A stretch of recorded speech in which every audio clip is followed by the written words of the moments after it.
foi. Gente, hoje nós vamos falar sobre a palavra de Deus.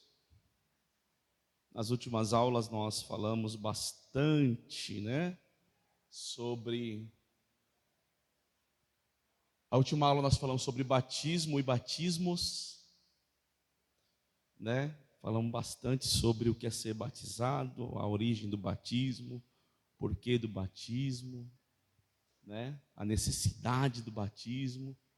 Falamos também a respeito do batismo com o Espírito Santo, Batizado na água e batismo com fogo, Falamos que o batismo nas águas é uma simbologia, uma confissão pública de fé. O que está acontecendo? A Bíblia está falando, Jesus, oh, aleluia, a Bíblia é viva.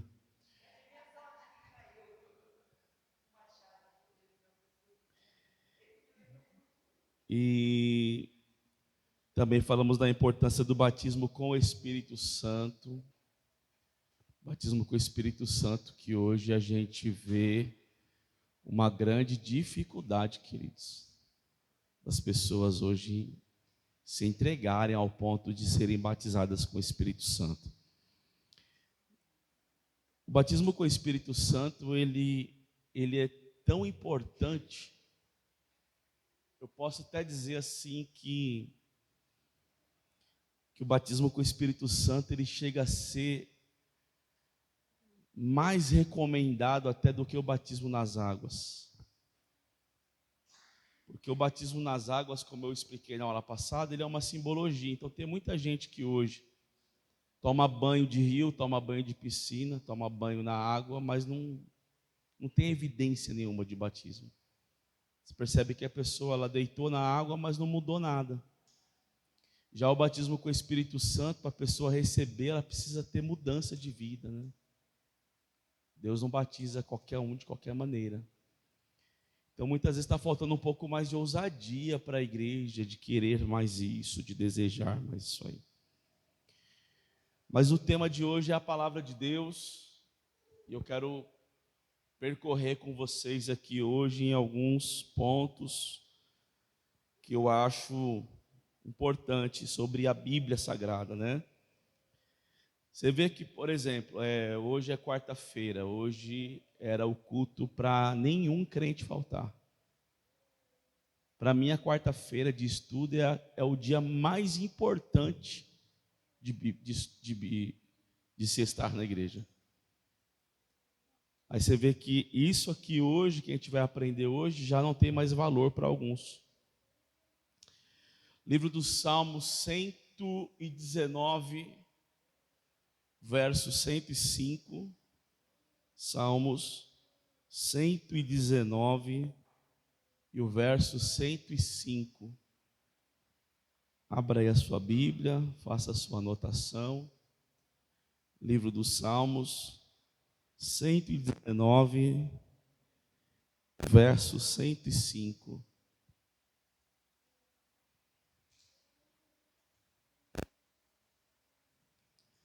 Salmos 119 e o verso 105.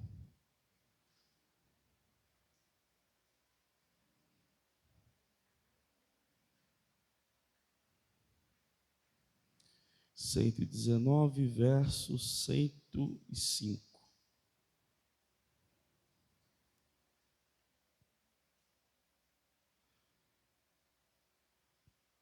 A Bíblia diz assim: tua palavra é lâmpada que ilumina os meus passos e luz que clareia o meu caminho. A tua palavra é luz que ilumina os meus passos e luz que clareia o meu caminho.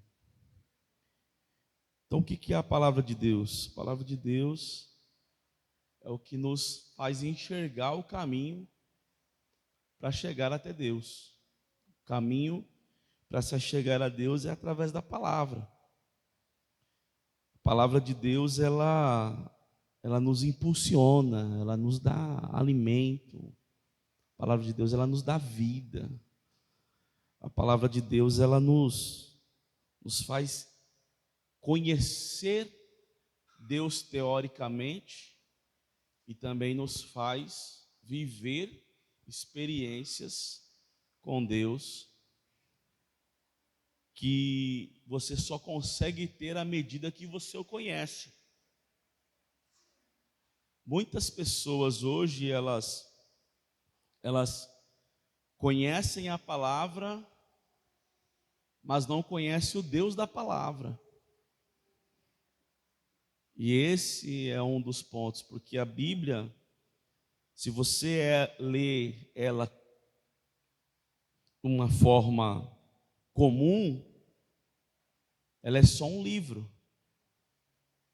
Mas se você ler ela na presença de Deus, chamando o Espírito Santo para estar contigo nessa leitura, você vai ver a boca de Deus falando com você.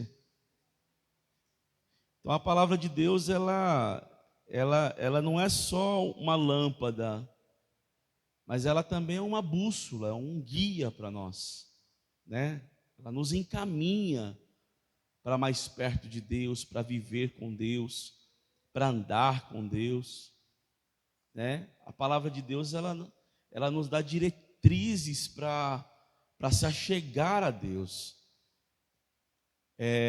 Você vai ver que quem convence o homem do pecado, geralmente não é o Espírito Santo, é a palavra. Porque a palavra é a palavra que vai mostrar para o homem que ele está em pecado. O Espírito Santo vai trabalhar na alma, mas na base do conhecimento, quem vai falar se eu estou em pecado ou não é a própria palavra. Então ela é atual, ela é viva, né? A palavra de Deus, ela é viva. A palavra de Deus, ela é um instrumento que vai na divisão da alma e do espírito. A Bíblia fala que ela é mais penetrante do que uma espada de dois gumes, né? Ou seja, ela corta para todos os lados. Ela penetra na alma da pessoa, no coração, no espírito.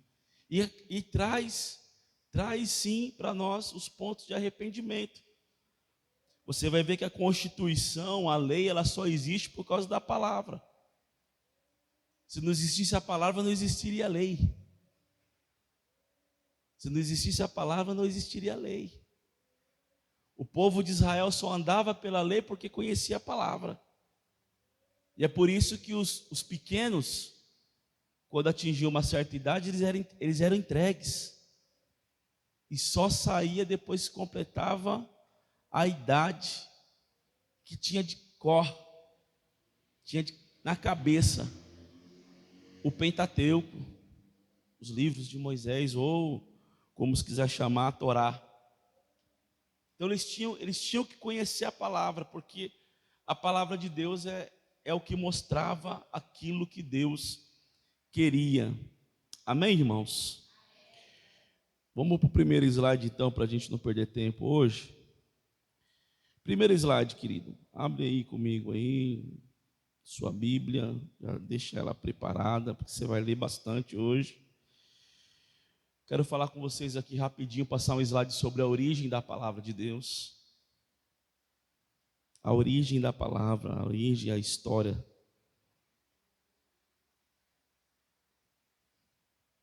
Glória a Jesus. A origem, a história da Bíblia. A Bíblia é o livro dos livros, o registro escrito da vontade de Deus para o ser humano.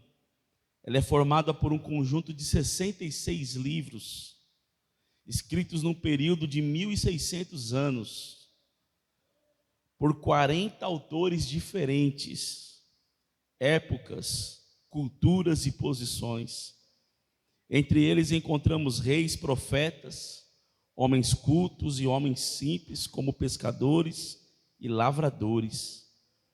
O primeiro desses livros é Gênesis, escrito por Moisés cerca de 1.500 anos antes de Cristo.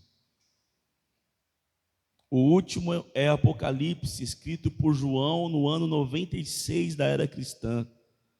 3 línguas foram usadas na composição original da Bíblia: o hebraico no Antigo Testamento, o grego no Novo Testamento e o aramaico numa pequena porção, a saber, nós vamos ver esse aramaico em Esdras, em Daniel e Jeremias. São os 3 livros aí que você vai encontrar uma tradução dela em aramaico. Esdras capítulo 4, abre comigo aí, por favor, se você puder. Vou pedir para você fazer a leitura. Esdras capítulo 4, versículo 8.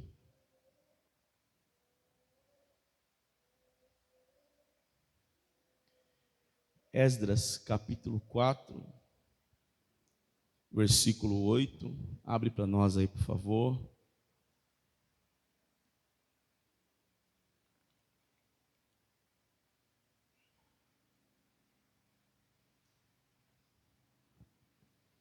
Se você achar, por favor, leia para nós. Esdras capítulo 4, versículo 8.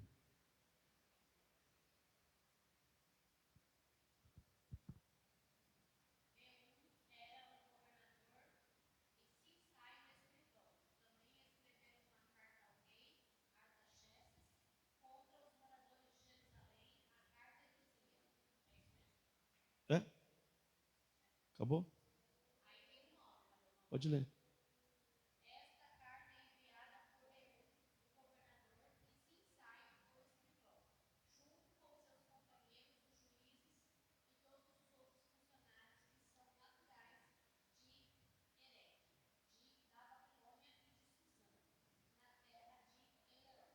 Capítulo 6, versículo 18 de Esdras.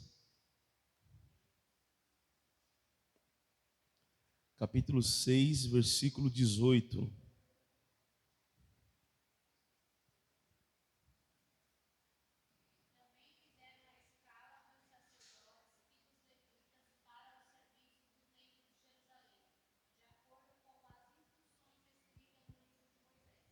Olha aí.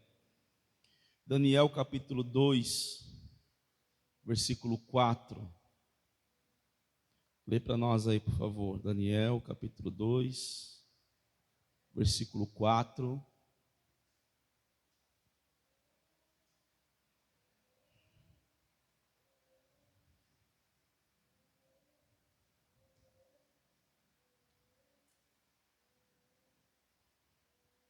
Alguém?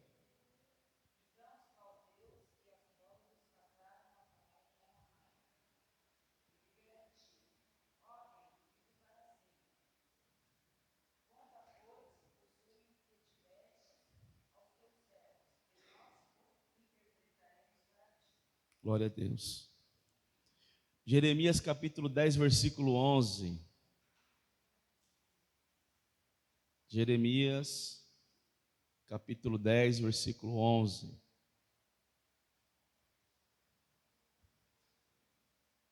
Pode ler. Jeremias capítulo 10, versículo 11.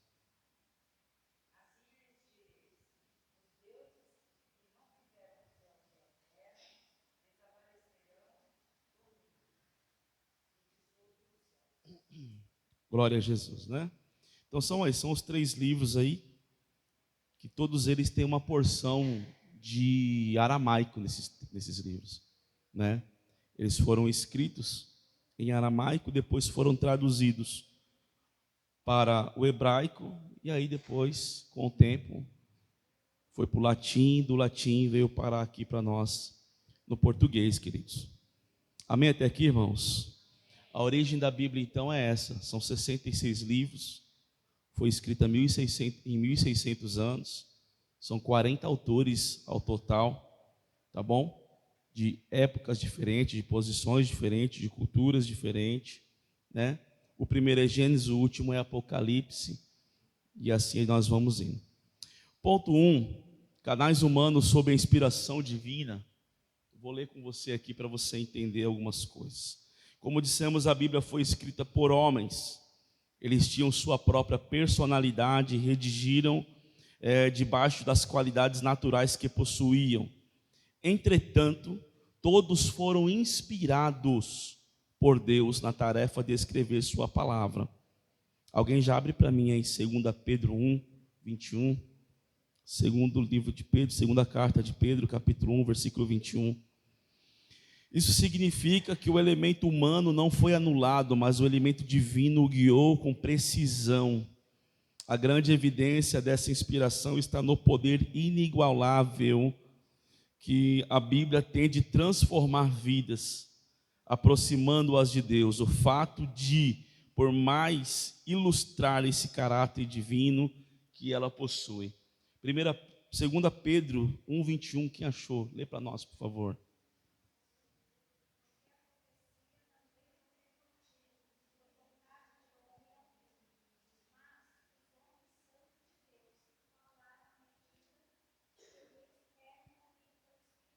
Eles eram movidos pelo Espírito Santo. Então, ou seja, Deus, ele trazia essa inspiração para os homens escrever a palavra. Isso aconteceu no Pentateuco. Aí você vai perguntar, pastor, mas Moisés estava em Gênesis? Não estava. Como é que ele sabe tudo o que aconteceu lá? Que a terra era sem forma e vazia, que o Espírito de Deus se movia ou pairava sobre as águas. Tudo isso é revelação de Deus, é inspiração de Deus que levou Moisés a escrever, então, o livro de Gênesis. No livro de Êxodo já é onde ele nasce, né? Quem é que lembra do primeiro dia que você estava na terra? Lembra não? O dia que você chorou pela primeira vez? Primeiro tapa que você levou do médico para você chorar? Você não lembra disso? Então como é que Moisés também poderia lembrar do que aconteceu antes dele nascer? Que o coitado foi parar dentro de um cesto, navegando pelas fortes ondas do rio Nilo, né? Como é que Moisés poderia saber disso? Então tudo isso são inspirações que Deus vai trazendo, que Deus vai levando o homem, conhecimento que ele vai adquirindo. Então os canais humanos, eles foram usados sob a inspiração divina. Então a palavra de Deus, por mais que queira dizer assim, é um livro escrito por homens, mas não é qualquer tipo de livro, é um livro escrito por homens, mas sob a inspiração de Deus. Amém? Harmonia e unidade perfeita. A Bíblia, o livro, a bênção da Bíblia, de a Bíblia ter chegado até nós, já é um grande milagre. Agora, imagine 40 autores escrevendo 66 livros, no período de 16 séculos. É aquilo que eu acabei de falar ali em cima, né? São 40 autores. A Bíblia foi escrita em 1600 anos. Leve ainda em consideração que aqueles homens não sabiam que seus livros seriam reunidos num só volume. Aqui é outro ponto que você consegue entender o porquê que a Bíblia não tem como ela ter sido levada por uma inspiração humana, né? Olha isso aqui, que aqueles homens não sabiam que seus livros seriam todos reunidos num só volume sagrado. Era de se esperar que se houvesse muitas contradições naquilo que escreveram. Entretanto, a Bíblia conserva uma maravilhosa harmonia doutrinária, histórica e científica em todos os seus capítulos. Só isso já seria suficiente para provar o caráter divino da palavra de Deus. Então, ou seja, a harmonia. Imagine, cada um aqui escrever algo. Todo mundo aqui agora, está aqui hoje. A dinâmica aqui, um fala um negócio no ouvido do outro, quando chegar lá na frente está totalmente diferente, né? Então, mas você vê a harmonia que Deus, como o mesmo Espírito que habita em todos, trouxe a inspiração para que a palavra fosse escrita. Imagina o Tiago escrevendo o livro de Romanos, o Tiago escrevendo o livro de Tiago, né? O Wilson escrevendo o livro de Pedro. E no final das contas, sem eles saberem que os dois livros seriam unidos, e no final das contas os dois livros bater assim, encaixar um no outro. Só Deus pode fazer um negócio desse aí, gente, mas ninguém faz. Então por aqui você já tem uma ideia de que o que foi escrito por Moisés em Gênesis bate com o que João escreveu em Apocalipse. O livro de Jó também. Então você vê assim como se encaixa a palavra, né?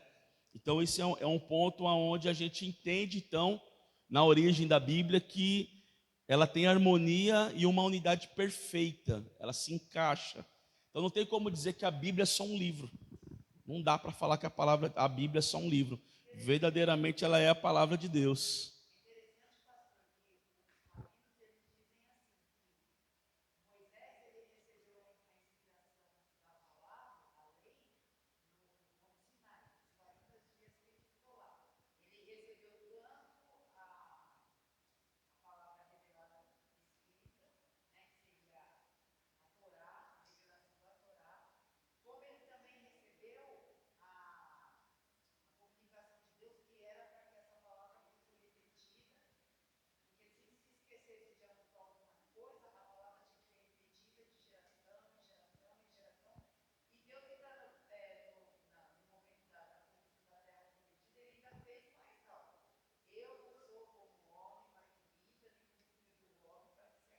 Exato.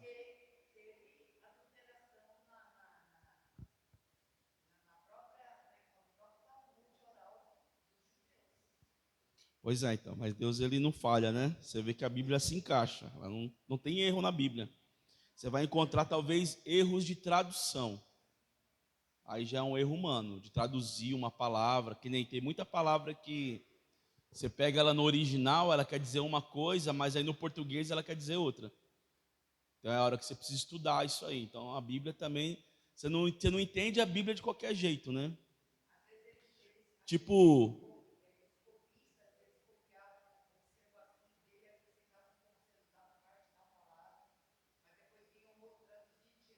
isso. É, e tipo, é tipo versículos que muitas vezes deixa a gente com interrogações. Por exemplo, Deus não é homem para que minta, nem filho do homem para que se arrependa. Aí depois coloca lá, e Deus se arrependeu, né? Deus se arrependeu. Então, peraí, mas aí quando você pega a tradução exata, você vai ver que esse arrependimento não é um arrependimento nosso. Isso, Deus se entristeceu com o que aconteceu com o homem, né?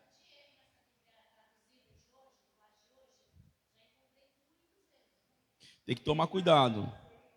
Tem que tomar cuidado porque senão você fica com dúvidas, né? E uma coisa que é sempre bom lembrar, irmãos, a palavra de Deus ela nunca traz dúvida. Ela sempre esclarece as dúvidas. Então, é muito bom você se aprofundar. O maior erro do cristão é não conhecer a palavra, queridos. Se conhecesse e praticasse, a vida não seria a mesma. Próximo slide já está aqui na tela. Vou falar com vocês aqui, o tema é um livro como nenhum outro. Deixei um cabeçalho de texto para você entender algo ali, ó. Há muitas características na Bíblia que fazem dela um livro sublime, absolutamente sagrado.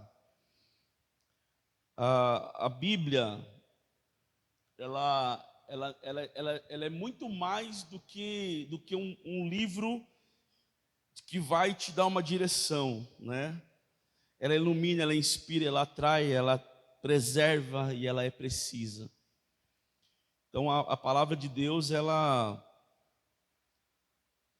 como eu posso dizer, cara, são tantos adjetivos para falar da palavra de Deus que até me deixa assim coisado, né?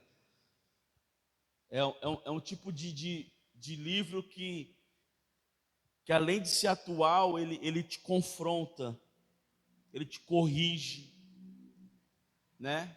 Ele mostra para você que você está errado, ele mostra que você precisa dar mais valor para algumas coisas.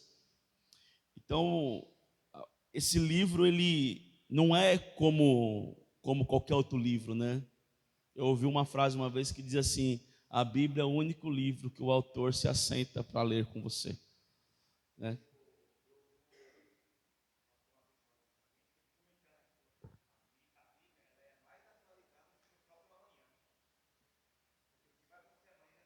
Já está escrito nela. Iluminação. Iluminar é lançar luz sobre algo, e a Bíblia tem esse poder. Então a gente tem que se lembrar de uma coisa: o mundo está em trevas. O mundo está em trevas, e o mundo vai te arrastar para andar nas trevas. Então ela tem esse poder de iluminar, tanto de desvendar o coração humano, quanto de se revelar o coração de Deus para o homem. Então tem esse poder. Olha o poder que tem a palavra. Na parte de iluminação, ela não apenas é luz para o caminho, mas ela tem o poder de desvendar o coração humano e tem o poder de revelar o coração de Deus para o homem. Quando suas páginas são lidas sob uma ação do Espírito Santo, tem o poder de transformar vidas e moldá-las segundo a sua vontade. Aí é aquilo que eu falei, né? O Espírito Santo, ele tem o dever, vamos dizer assim, de convencer, de trabalhar, de consolar, de estar conosco. Mas quem confronta o cristão é a palavra, irmãos. É a própria palavra. Quem vai mostrar para você que você está errado é a palavra. Quem vai mostrar para você que você tem que mudar é a palavra. O Espírito de Deus, ele vai estar ali para trabalhar no teu coração, na sua alma, nas nossas vidas. Mas esse poder de mostrar para você que você está pegando o caminho errado, é a palavra que tem, né? Então, eu achei muito linda essa frase do escritor aqui. Ela revela o coração do homem, mas ela revela o coração de Deus para o homem, né?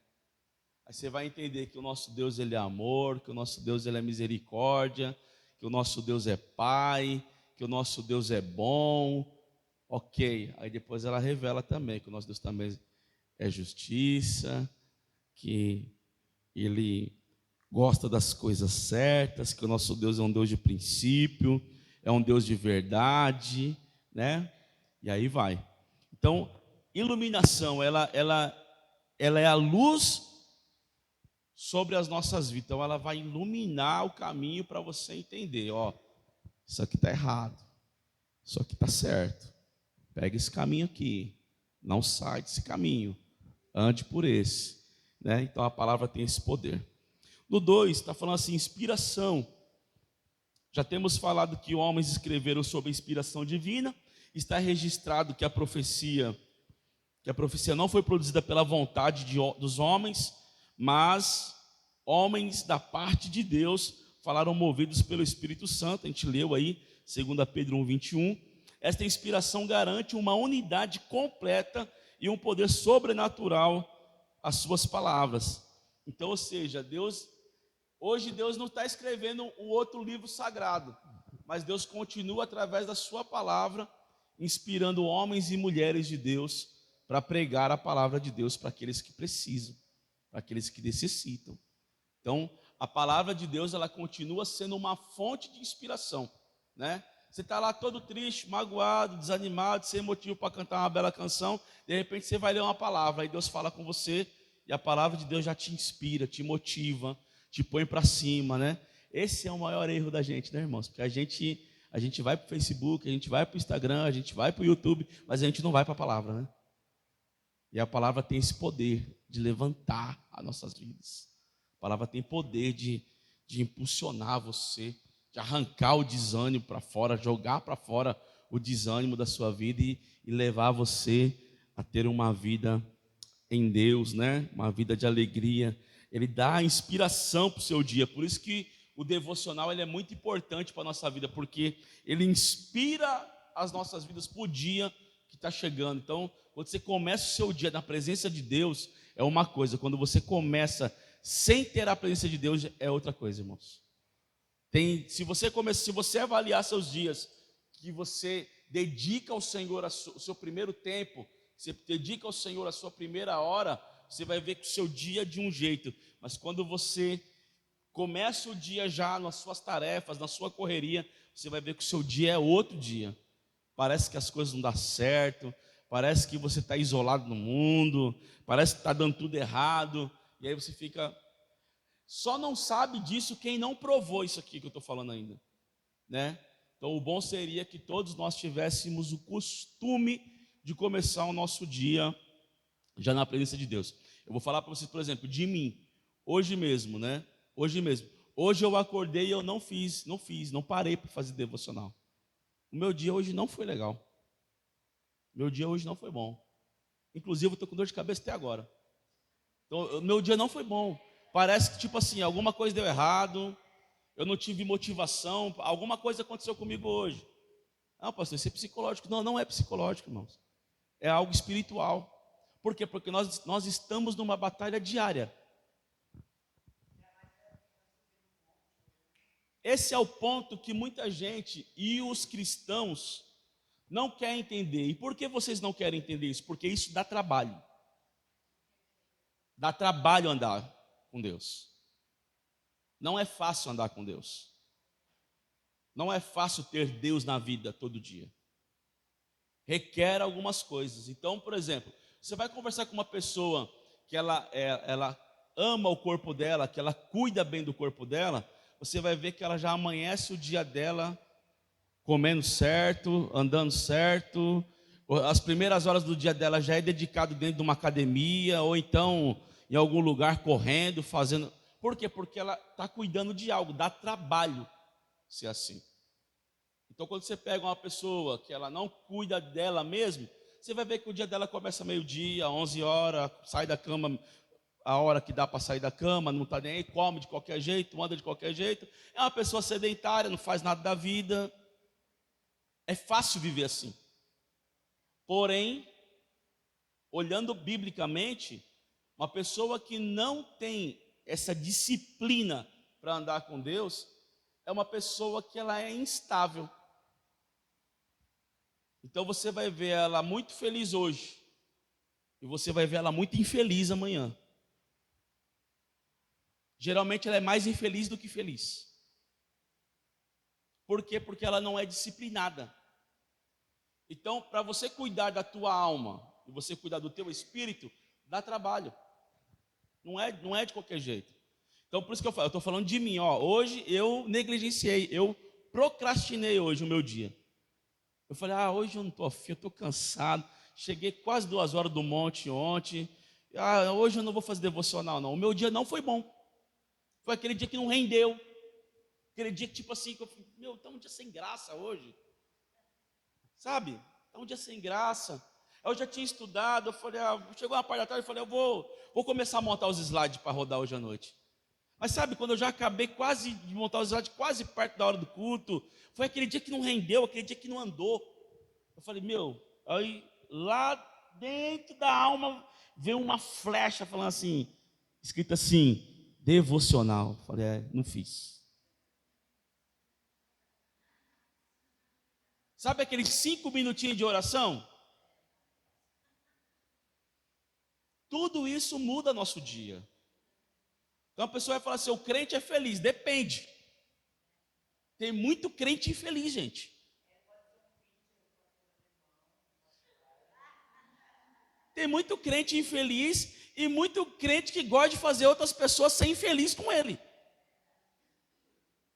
Então, tipo, não está bom para mim, não vai ficar bom para ninguém também, né? Tipo isso. Então, assim, muitas vezes é um ajuste que tem que ser feito. Então, dá trabalho, pastor, dá trabalho, né? Eu lembro que uma vez eu e a pastora, a gente inventou de fazer lá 21 dias lá, sem pão, sem farinha, sem uma par de coisa. Ela falou, nossa, o problema não é comer isso. O problema é o trabalho que dá para fazer isso. Por quê? Porque é mais simples você pegar 10 pão na padaria e comer 2 pão com manteiga. Você vai ficar preparando, batendo ovo, arrumando negócio, colocando farinha de aveia, para poder fazer a tal da crepioca ou da tapioca e tal, para comer saudável. Você não vai querer fazer isso. É uma delícia, mas dá trabalho. Então a vida cristã é assim. A vida cristã é uma vida de trabalho, querido. Então você quer ter uma vida com Deus? Dá trabalho. Você quer ir para o céu? Dá trabalho. Né? Então eu preciso querer trabalhar. Então, depende daquilo que você quer. Por exemplo, uma pessoa que não tem uma vida saudável hoje vai morrer com quantos anos? Depende. Tem uns camaradas que estão infartando com 40, 45. Já vi, mês passado morreu um camarada com 32 anos de idade que infartou. Depende. Se Deus tiver um plano contigo de viver um pouquinho mais, aleluia. Se não, tu vai embora cedo. É o triglicerídeo, é o colesterol, é a diabetes, as toxinas que vai para o sangue. É tanta coisa hoje em dia que você está comendo, porque é mais fácil.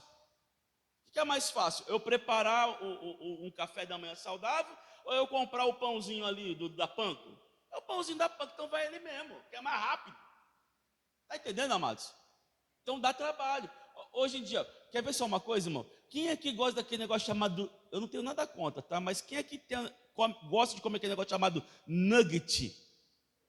Cara, isso é um veneno para a tua vida, cara.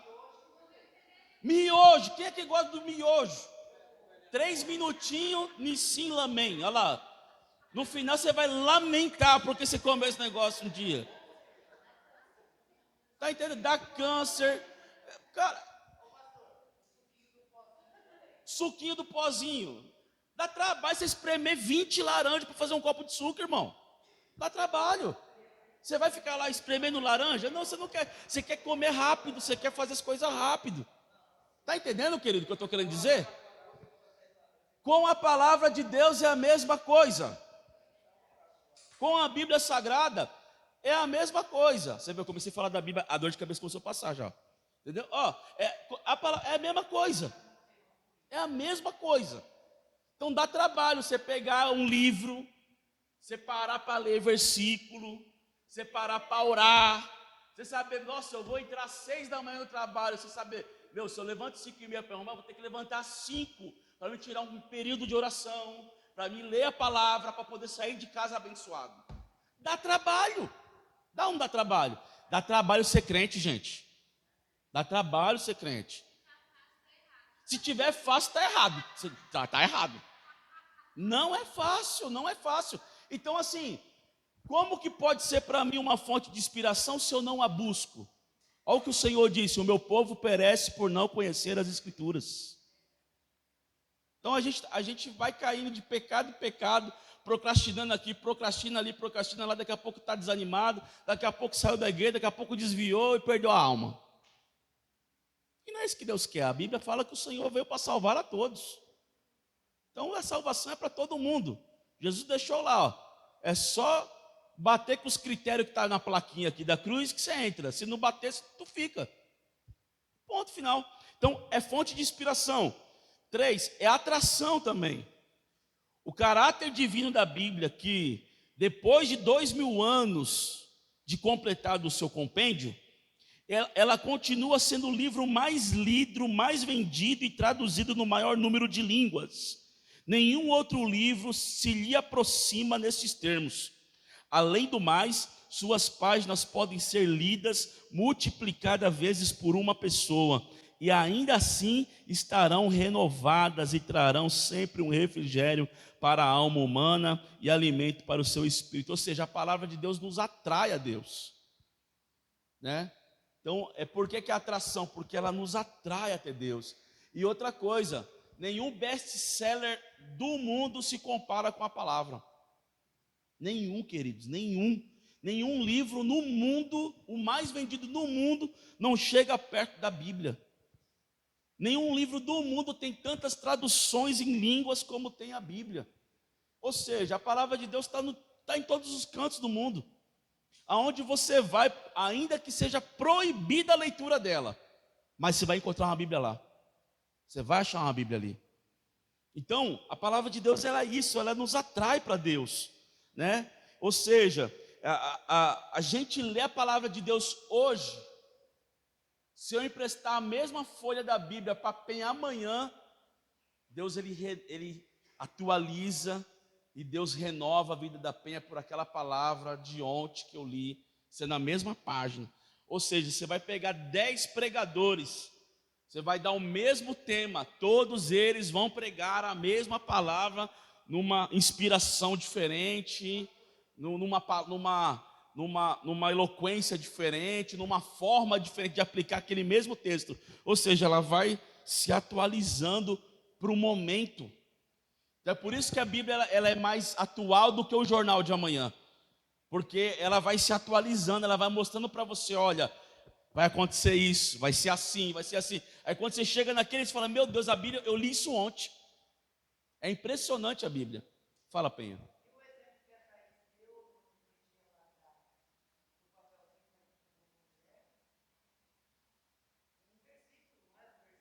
Hum.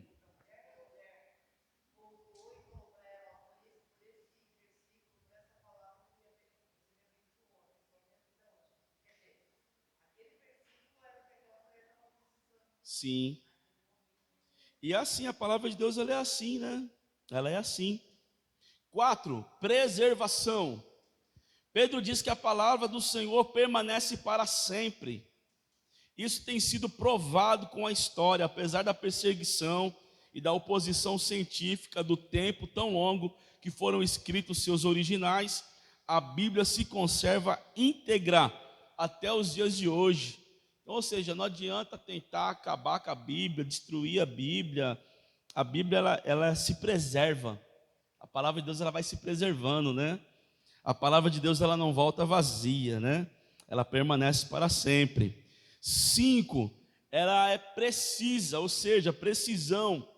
A Bíblia está cheia de relatos que têm sido confirmados pela ciência e arqueologia. Além disso, as profecias bíblicas são extremamente precisas e muitas delas já se cumpriram de modo literal. E sim, isso é verdade. Quantas palavras que a gente já viu nessa profecia e nós temos visto acontecer dia após dia, coisas que já aconteceram, que estão se cumprindo.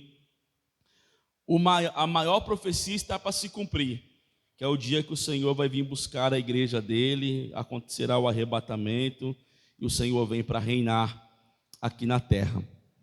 Amém, irmãos? Vocês ainda estão aí? Aleluia, só está a Penha e Eliana, aleluia, glória a Deus. Muito obrigado. Vamos para mais um slide aqui, o canon das escrituras. Quero que você entenda isso aqui também. Hoje nós está bem teológico hoje.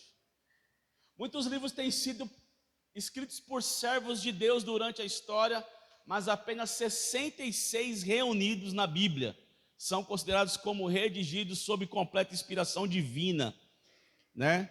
Então vamos lá, para você entender, o canon, né? O que é o canon? O canon é isso aí, são 66 livros que são escritos, ou seja, na nossa Bíblia, que a gente é considerada na religião como cristão protestante, né? Nós somos os protestantes, nós somos os caras que protestam, né? Não, brincadeira à parte, nós somos aqueles que não pegou o caminho do catolicismo, apesar de nós sermos católicos também, né? É porque nós somos católicos apostólicos cristãos. Hã? A raiz da igreja em si ela é católica, eles são católicos apostólicos romanos. A diferença da igreja católica para a igreja cristã é essa. E também a respeito das escrituras em si, nós usamos apenas o compêndio de 66 livros, né? Ou seja, a união de 66 livros, né? A biblioteca em si. Esses 66 livros para nós é o que a gente chama de livros canônicos. Esses livros são, para nós, são livros inspirados por Deus. São livros que Deus deu para a igreja, para o homem, para o ser humano, né? Então, os livros canônicos, deixa eu ler só uma parte aqui, que eu até grifei para ler.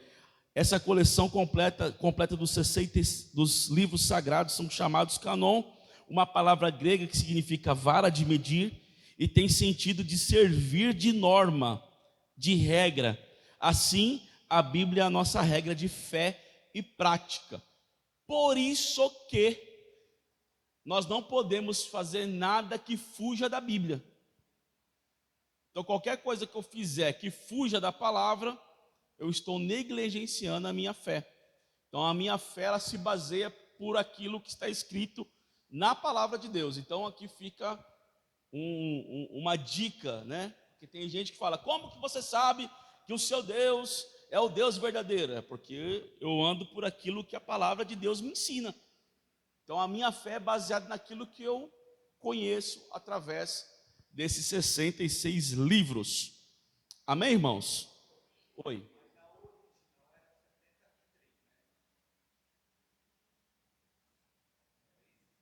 Não conheço essa tese.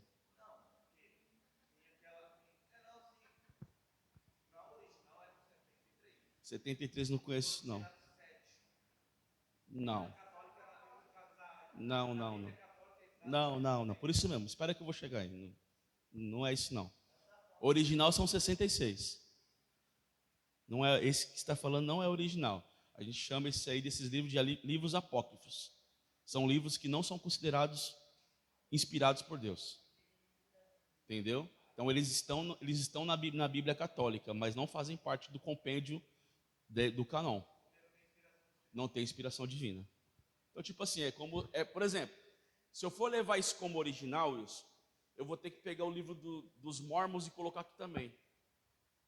O livro da Ellen White, colocar aqui também, porque é um livro que, se você for parar para ler, vai ter muita autoajuda, vai ter algumas coisas que você vai falar, nossa, isso aqui é uma verdade, só que não tem inspiração divina nenhuma. Os Macabeus, Ixi, eu vou ler, daqui a pouco eu vou chegar aqui nele aqui.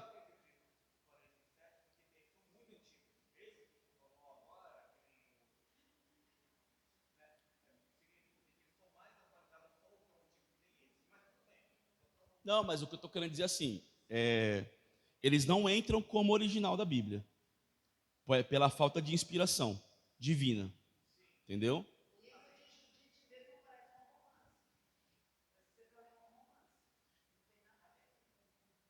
Vamos começar com o canon aqui do Antigo Testamento?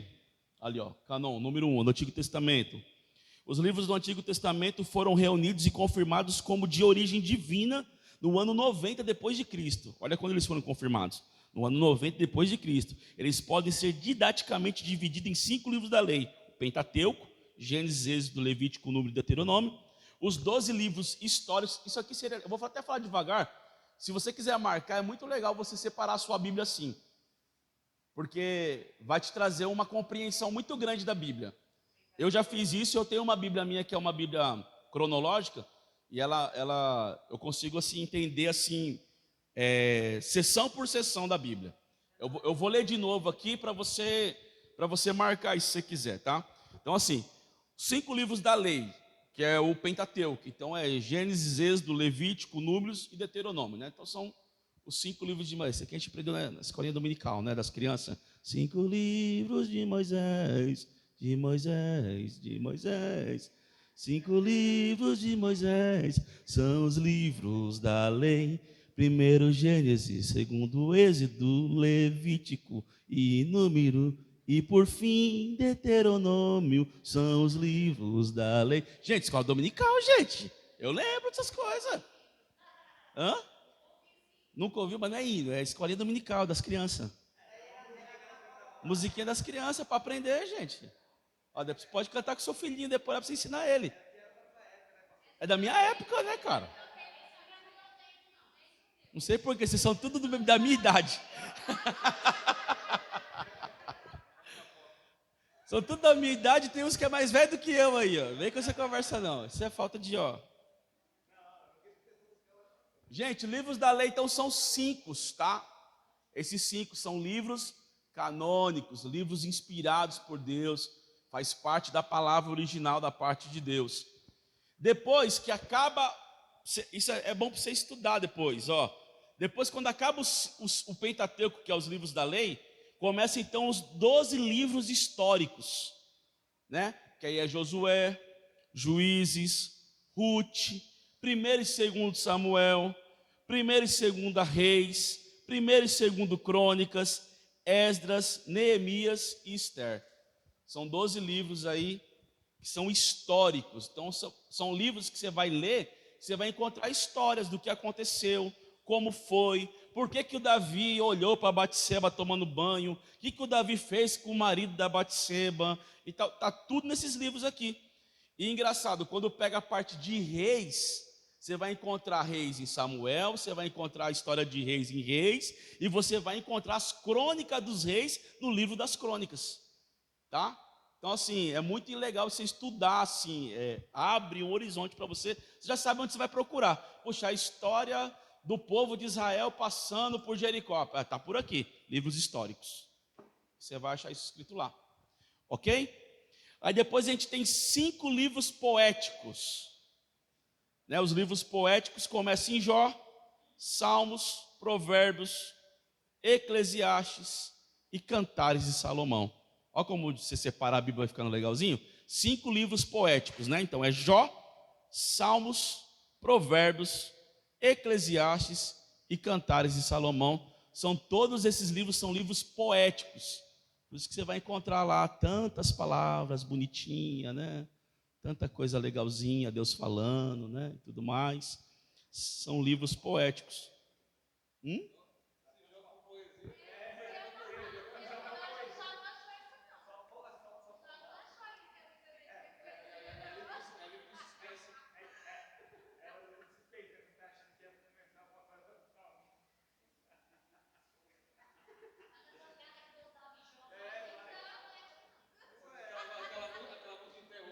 Querida, até a pancada de Deus é uma poesia, minha irmã. Aleluia, eu sou apaixonado por esse Deus tão poético que Ele é.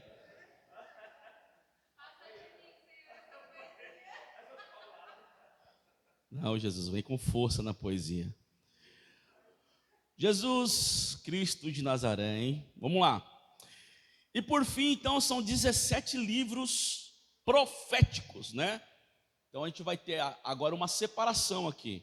Vai ter os profetas maiores e os profetas menores. Então os profetas maiores são Isaías, Jeremias, Lamentações de Jeremias, Ezequiel e Daniel. Então são 5 livros. Dos 17 livros proféticos, 5 são maiores e 12 são os menores, que aí você vai encontrar lá Oséias, Joel, Amós, Obadias, Jonas, Miqueias, Naum, Abacuque, Sofonias, Ageu, Zacarias e Malaquias, tá? Lamentação está nos maiores. Os maiores são Isaías, Jeremias, Lamentações, Ezequiel e Daniel. Gente, na sua Bíblia deve ter o índice aí, né? É só você ir riscando aí. Se você for escrever tudo que eu estou falando aqui, ai, ai, ai, estou com dó da sua mão já. Tá ok, gente? Então, esses aqui são os livros canônicos, tá ok? Então, você vai encontrar todos esses livros na Bíblia Sagrada que o cristão protestante usa, ok? Vamos falar um pouquinho agora sobre os livros apócrifos, tá ok? A Bíblia usada pela Igreja Católica Romana traz 7 livros a mais. Eles são considerados apócrifos ou não genuínos, né? E, portanto, não têm autoridade divina. Esses livros são Tobias, Baruque, Judite, 1º e 2º Macabeus, Sabedoria e Eclesiástico. Eclesiástico é o nome do livro, tá? Então são Tobias, Baruque, Judite, 1º e 2º Macabeus, o livro da Sabedoria e Eclesiástico. São os 7 livros apócrifos. São rejeitados porque, ao contrário dos outros, nunca foram autenticados pela comunidade judaica e também nunca foram citados por Jesus ou pelos apóstolos. São livros comuns que não têm o peso da palavra de Deus, né? Então, por mais que você encontre neles ali, por exemplo, irmãos, isso aqui é para quem gosta de estudar, tá? Existem muitas coisas, por exemplo, em mitologia judaica, que você não encontra na Bíblia Sagrada, mas você encontra nos livros apócrifos. Entendeu? Mas a gente está falando algo assim, né? É para quem só quer estudar. Não tem nada a ver com fé aqui. Não entra em fé. Não pode nem misturar fé.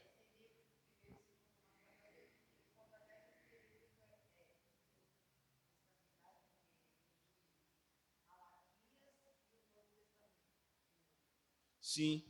Então, é o que eu estou falando. Não tem peso nenhum para a fé cristã.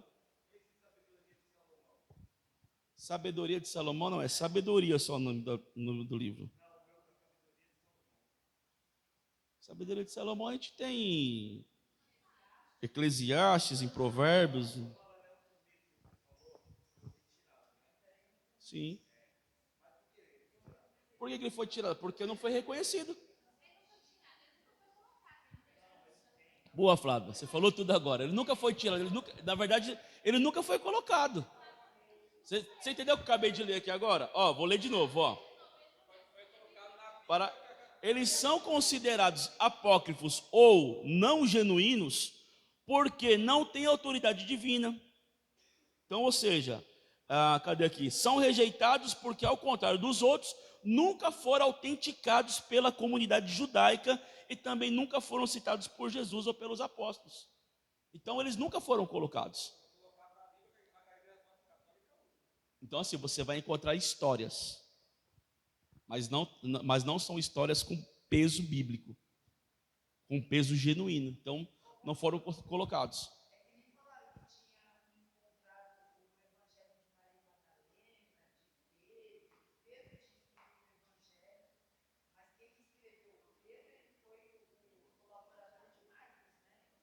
Pedro. Hum.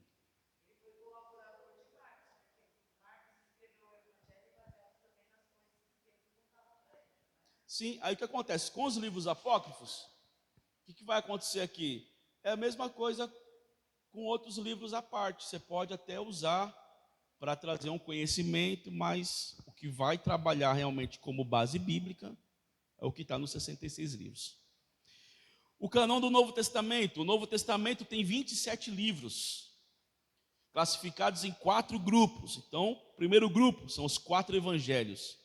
Isso aqui, para quem gosta de marcar também, que está querendo organizar aí, é o ponto, ó. 4 evangelhos. Então, tudo que diz respeito a evangelho vai estar entre os 4, né? Que é Mateus, Marcos, Lucas e João. Depois disso, a gente tem um livro histórico aqui no Novo Testamento, que é o livro de Atos, né? Então, são 4 evangelhos, um livro histórico. Depois nós temos 21 epístolas, né? Pistolas. Romanos, 1º e 2º Coríntios, Gálatas, Efésios, Filipenses, Colossenses, 1º e 2º Tessalonicenses, Hebreus, 1º e 2º Timóteo, Tito, Filemão, Tiago, 1º e 2º Pedro, 1º, 2º e 3º João e Judas. Então são aí 21 livros que a gente chama de epístola, né? Então é a epístola de Pedro, epístola de Judas, epístola de Tito, epístola de Filemão. Então vai ficando mais fácil você aprender a entender aí essas cartas. Até Judas são epístolas, cartas. E o último livro, que é o livro profético, que é o livro de Apocalipse, né? Todos esses livros foram escritos na geração apostólica, olha que legal. Todos esses livros foram escritos na geração apostólicas e confirmados pelos chamados pais da igreja. Então, todos eles têm uma autenticidade, têm uma verdade ali, né? Tem um selo de procedência, né? Selo de qualidade, né? Então, aí vai, esse é o canão do Novo Testamento. Então, querido, esses livros aí, quando você vê coisas do livro de Tobias, Baruque e tal, você pode até ler, entender, para você assimilar alguma coisa, mas sempre lembrando, não tem teor nenhum bíblico nesses livros, tá ok? Ainda que sejam apócrifos, mas não fazem parte do compêndio que a gente tem como base bíblica para a nossa vida espiritual, a nossa vida em Deus. Amém até aqui, irmãos? Dúvidas? Posso seguir então? Já marcaram tudo que tem que marcar aqui? Partiu para o próximo slide.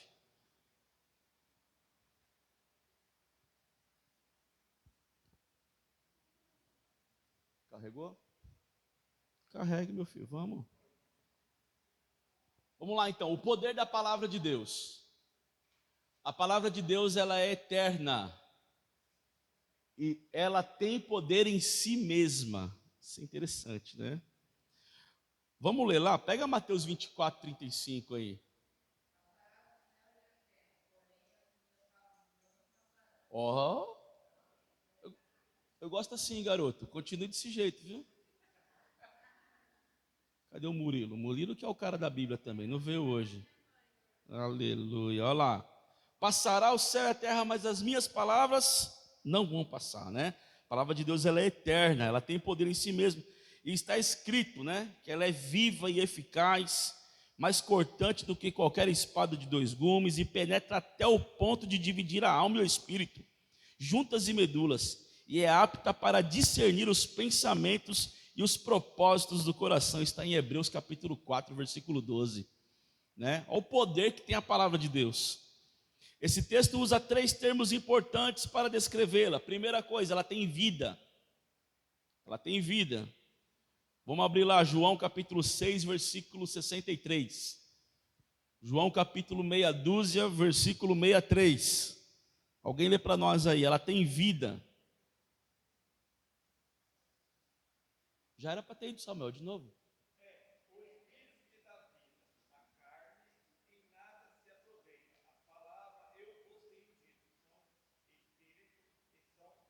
São vida, a palavra de Deus é vida. Então, a pessoa chega morta espiritualmente, o que a palavra de Deus faz nele? Dá vida. A pessoa recebe vida através da palavra de Deus. Vocês lembram que eu expliquei isso aqui nas aulas atrás, principalmente na aula 2, falei muito sobre isso aí, a respeito de que o que nos faz morrer é a presença do pecado. A presença do pecado significa a ausência de Deus. Então, ou seja, essa vida que a Bíblia traz, que a palavra de Deus traz, é nos limpar. Então, essa purificação, ao que Jesus falou: conhecereis a verdade e a verdade vos libertará. Ou seja, vai tirar de você o que está grudado em você. Então, o pecado é tipo, como é que é o nome daquele negócio que o pessoal coloca no asfalto lá? Que gruda, que para arrancar aquilo é né? Piche, né? O pecado é tipo piche, irmão. Conforme você toca, você se contamina e gruda em você aquilo lá. E para tirar aquilo dá um trabalho, tem que lavar bastante, né? Tem que tratar certo, usar o produto certo, senão não sai. A palavra de Deus é esse produto que tira o pecado do homem. Ou seja, ela mostra para você, ó, você está pecando nisso, você está errando nisso, você está falhando nisso, então você tem que se arrumar nisso aqui. Então a palavra de Deus tem esse trabalho, ela nos liberta, ela nos transforma e ela também nos purifica. Por isso que ela é vida, né? Ela é viva. Por quê? Porque ela traz vida para a gente. Então só pode dar vida quem está vivo, querido. Se estiver morto, não produz nada. Então ela é vida. Segunda coisa, ela é eficaz. No grego o termo é energes, que significa operante, dinâmica, cheia de energia. E ela é cortante, e no grego macaíra, que é como o bisturi de um cirurgião. Então olha que coisa linda, ela é viva, ela é eficaz e ela é cortante. Então são 3 características da palavra: viva, eficaz e cortante. Então ela vai te dar vida, ela vai trazer vida para você, ela vai trazer para você uma dinâmica, uma energia, né? Vem de dínamos, explosão, poder, e ela também é cortante, ou seja, ela vai arrancar aquilo que precisa tirar. Vai fazer a cirurgia em você. Precisa, né? Vai com o bisturizinho lá, vai arrancar só aquilo que tem que arrancar. Vai fazer a cirurgia, vai tratar você, vai curar você. Ponto 1, segredo do sucesso. Bora lá. Cadê? Segredo do sucesso. Abre para mim em Salmos, capítulo 1, versículo 1 e versículo 2.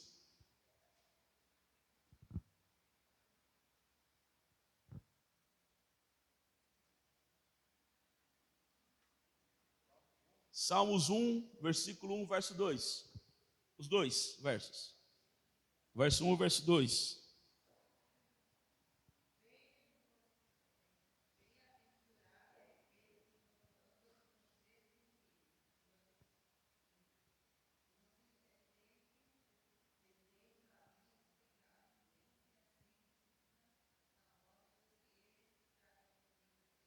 Olha aí.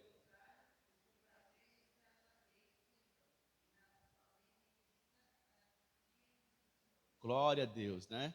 Bem-aventurado é o homem que não anda segundo o conselho dos ímpios, não se assenta na roda dos escarnecedores, né? Está ali. E o verso 2, que para mim é o mais importante, ele anda seguindo a palavra de Deus, meditando nela de dia e de noite. Para quem foi que Deus falou isso? Quem lembra? Muito bem. Deus falou isso para Josué vencer batalhas. Josué, se esforce, tenha bom ânimo, medita nessa lei, viu? De dia e de noite. Deus falou isso lá para Josué. Aí o salmista vem aqui e confirma, para você vencer, seguir o que a palavra de Deus está falando, você precisa meditar nela de dia e de noite. Então, eu quero ter sucesso. Como eu posso ter sucesso para mim andar na presença de Deus? Eu preciso buscar conhecimento, irmãos. Então, é aquilo que eu estava falando no início da aula. Não tem como eu querer andar com Deus sem conhecê-lo. Para mim andar com Deus, eu preciso conhecer Deus. Saber o que Deus gosta, o que Deus não gosta, como Deus gosta, de que maneira Ele gosta. Então o nosso Deus, Ele é muito exigente. Ele é muito exigente. E Ele espera que eu e você o ame ao ponto de cumprir todas as exigências. Então, você não pode se assentar na roda dos escarnecedores, não pode andar segundo o conselho dos ímpios. Vai estar falando, mas o seu prazer é meditar de dia e de noite na palavra de Deus. Quer ver só um outro texto? Abre aí a Salmo 119, verso 97. Salmo 119, verso 97. Davi dizia assim, quanto eu amo a tua lei, Senhor. Né? Ou seja, Davi ele tinha costume de meditar na palavra, né? Davi está dizendo assim, é a minha meditação todo dia. Então Davi ele tinha uma entrega com Deus, né? Davi tinha algo com Deus ali. 119, versículo 97. Ou verso.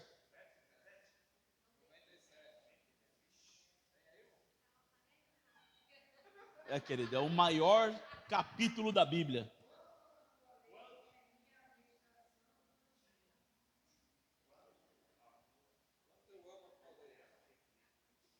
Pode ler, Samuel, que seu pai não está conseguindo ler, não. Lê aí, Samuel, vai. Pode ler, Samuel. Olha aí que coisa linda, Davi falando. Como eu amo a tua lei, Senhor. Quanto eu amo a tua lei. Né? É a minha meditação todo dia. Davi também fazia devocional, gente. Olha que coisa linda. Davi também tinha os devocional dele. Né? Como eu amo a tua lei. É o meu prazer meditar nela. Hã? No dia que ele não fez. Boa, Tiago. Boa, Tiago. No dia que ele não fez devocional, você viu o que ele fez, né?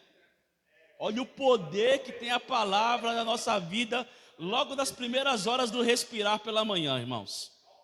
O primeiro dia que ele não fez, ele viu alguém tomando banho. Ali foi a queda dele.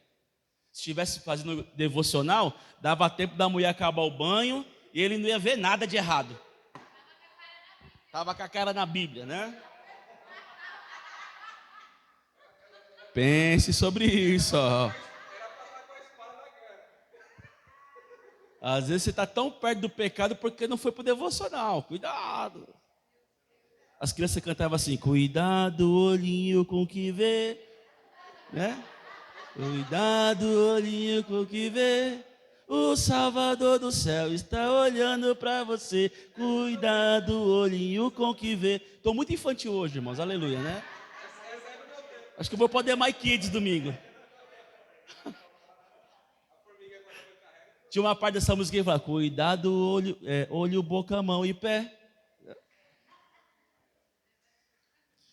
Gente, o Salmo 119, 105 é o que a gente leu como texto áureo, que é lâmpada para os meus pés é a tua palavra, né? E luz para o meu caminho. E a vontade de Deus e os pensamentos do Senhor são entesourados nas Escrituras para nós.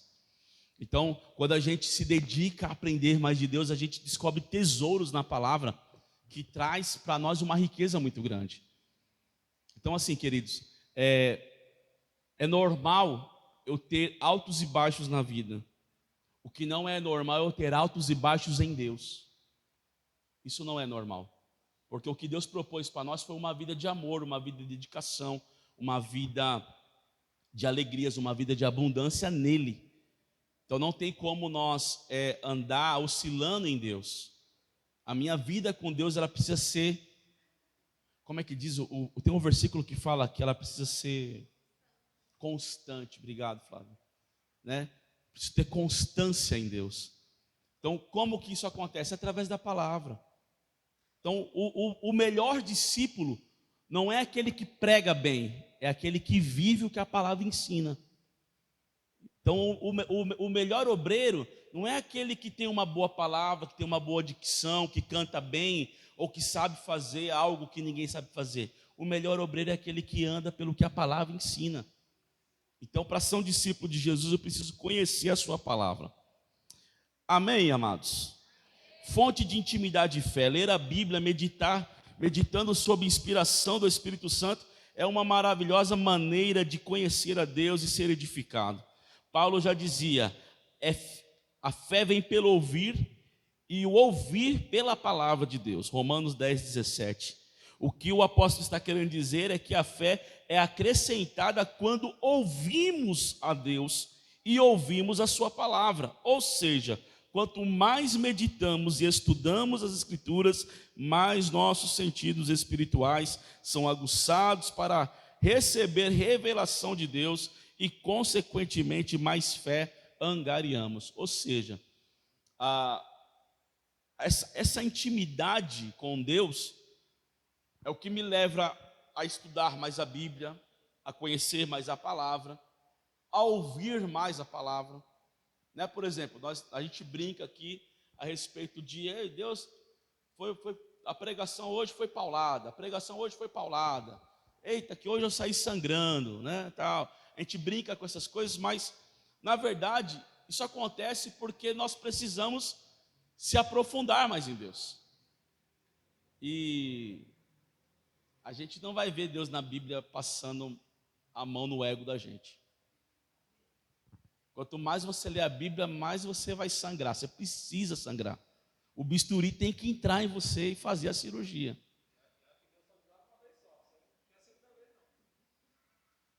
Então, a palavra de Deus, essa fonte de intimidade, é porque eu só sou íntimo daquele que eu conheço. Eu tenho uma vida junto. Por exemplo, eu sou íntimo da pastora Juliana porque ela é minha esposa, eu vivo com ela. Eu ando com ela, eu durmo com ela, eu acordo com ela, vou trabalhar com ela. Pai,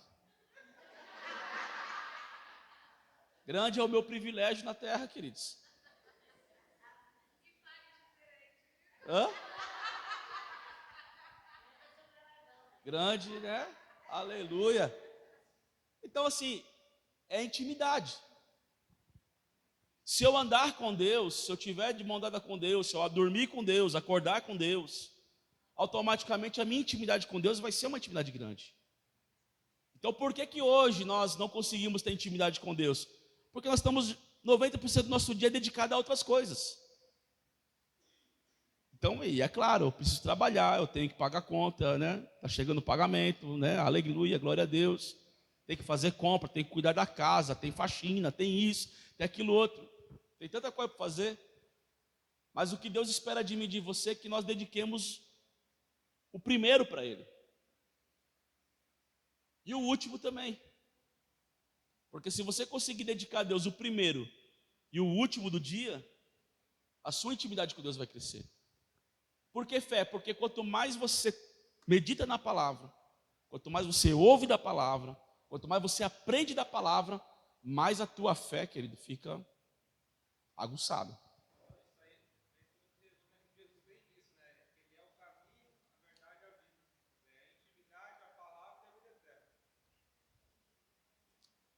Então, assim, a gente precisa ter essa dedicação. Para ter essa intimidade com Deus, então ler a Bíblia, meditar, isso é fonte de inspiração do Espírito Santo para nós, para o nosso dia. É aquilo que eu falei a respeito do devocional, parece uma bobeira. É 20 minutinhos, querido, você não precisa de muita coisa.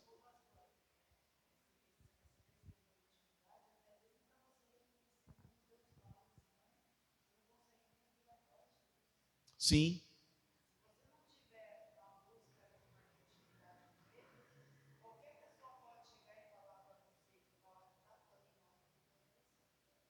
E quantas pessoas estão sendo levadas hoje, né? Por ventos de doutrina, porque não reconhecem a voz de Deus. Então, a pessoa quando cai, gente, nessas coisas, é porque não conhece a voz de Deus, não tem intimidade com Deus. Primeiro prato que vem, a pessoa cai, né? Se arrebenta todo, aí depois volta, ô pastor, por que Deus permitiu? Não foi Deus não, mas foi você mesmo. Não foi Deus que falou nada, Deus não falou nada, Deus não mostrou nada, Deus não foi você que quis ir, se vira agora com o seu BO, né? Então muitas vezes a gente cai em coisas que poderiam ser evitadas, né? Uma intimidade com Deus muda tudo. Quando a gente fala sobre isso, eu gosto muito de lembrar de como é que é o nome do homem, meu Deus do céu? Enoque foi levado por Deus, né? Enoque. Tiago, você está no mesmo espírito que eu mesmo, hein, cara? Soprou forte no teu ouvido aí. O Enoque, rapaz, a Bíblia não fala qual era o segredo do homem. A única coisa que a Bíblia fala é que ele andava com Deus. A história do homem começa, Deus achou ele um homem justo, ele andava com Deus e termina assim, Deus o tomou para si, aleluia. Minha vontade era falar, Enoque, como é que andava com Deus? Como é que é andar com Deus? Esse é o segredo. Está simples, irmão. É só descobrir o que Enoque fazia. Entendeu? Então como que eu vou andar com Deus? Então vamos lá, vamos entender isso aqui? Como que é para mim andar com Deus? Primeira coisa, a gente já sabe que Deus não gosta nem do cheiro do pecado. Já começa por aí. Para mim andar com Deus, eu não posso estar em pecado. Eu não posso estar errando. Eu não posso estar falando palavrão. Eu não posso estar batendo em ninguém, ainda que você queira e mereça, né? Seu pensamento não pode ser malicioso, maldoso. Eu não posso ser terrorista. Aleluia. Né? Eu não posso desejar o mal para o meu próximo, mesmo que ele mereça. Não é verdade? Aí tem um detalhe. Deus também olhava e viu que ele era justo. Tem que entender que justiça é essa. A justiça não é nossa, a justiça é de Deus. A justiça de Deus não é igual a mim, igual a sua. Então a minha vontade é, pode apedrejar. A vontade de Deus é, perdoa 70 vezes 7. Então a gente precisa entender que para mim, andar com Deus, eu preciso conhecê-lo. E conhecer a Deus, irmãos, leva tempo. Tem que ter dedicação.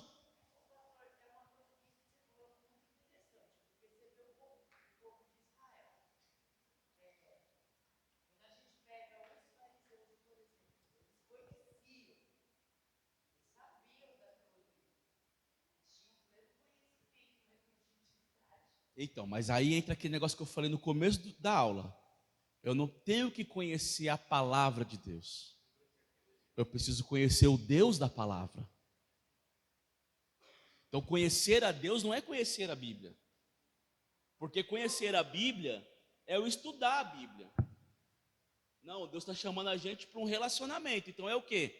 É você ler só para você saber. Tipo assim, um exemplo. Deise acabou de casar com o Wilson. Aí tem um manual do Wilson. O Wilson gosta disso. O Wilson gosta daquilo. O Wilson não suporta isso. O Wilson é assim. O Wilson é desse jeito. E tarará. Tem um manual. Então o que é a Bíblia para nós? É um manual de Deus. Ó, o cara que escolheu você, ele tem uns requisitos lá para andar com ele. Opa, qual que é? Aí a Bíblia vai falar para você, ó, ele é assim, ele é justo, ele é imutável, ele é assim, ele odeia o pecado, mas ele ama o pecador, tá? Vai estar tudo escrito lá. Aí o que eu vou fazer com isso? Eu vou estudar o que Deus gosta, o que Deus não gosta, para falar, pai, já sei qual é que é, eu estou aqui, eu quero.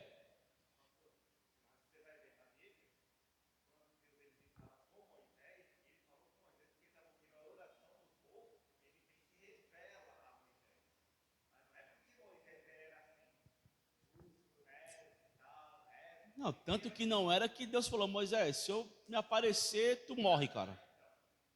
Então tu fica atrás da rocha lá, porque eu vou falar para você, mas eu não vou nem olhar para você, eu vou passar de costa. Se eu passar de frente, eu te pego do lado da rocha lá ainda. É sério.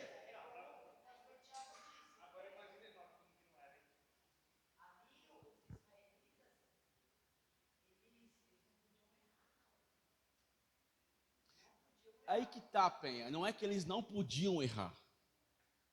Porque se você pegar a história de Israel, eles andaram mais errado do que certo. Mas hoje também tem uma punição. Não. Você pega Davi. Davi não tinha nada, não. O que faltava no povo era arrependimento. Deus sempre brigou conosco por causa de uma palavra chamada arrependimento. Tipo assim, o que é o arrependimento? Eu fiz e eu falar, Deus, estou tão arrependido, não queria ter feito isso. É aquilo que Paulo falava. Paulo falava assim, o bem que eu tenho que fazer eu não faço, mas o mal que eu não posso fazer, esse sim eu faço. Mas nem sempre a sentença vinha na hora, nem sempre. Em alguns casos específicos, Deus sentenciava na hora para trazer de volta o temor no povo.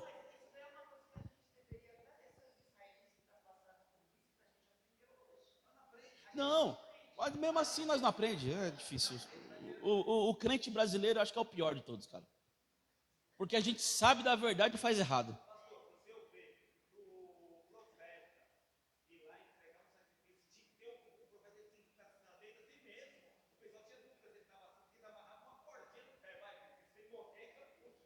Mas veja bem, gente. O que aconteceu no antigo é a sombra do novo. Então, assim, o que Deus espera que eu e você entenda, principalmente nessa aula de hoje, que eu preciso conhecer a Deus, estar mais perto de Deus, andar mais com Deus. Ponto. A palavra de Deus, ela me impulsiona a andar com Deus. Independente agora, punição vai ter. Prepara o lombo. Tu vai apanhar hoje, amanhã, depois de amanhã, tu vai, é normal. Um bom filho apanha. Viu? Apanha. Apanha sim. Apanha porque. Não, apanha porque tem vezes que o pai está com vontade de bater. Ele fala, vai apanhar, mesmo sem fazer nada, vai apanhar. É normal. Um bom filho tem que apanhar. Tem que apanhar para aprender. Vou bater para você aprender. Entendeu? Tem vezes que é assim. Agora, a punição de Deus é para cura. A disciplina de Deus é para cura. Agora, a punição de Deus não é o castigo de Deus. O castigo de Deus é para a eternidade. Então Deus hoje bate nos filhos e chama a atenção dos filhos, tentando trazer os filhos para perto, mostrando a verdade para os filhos, para quê? Para evitar o castigo.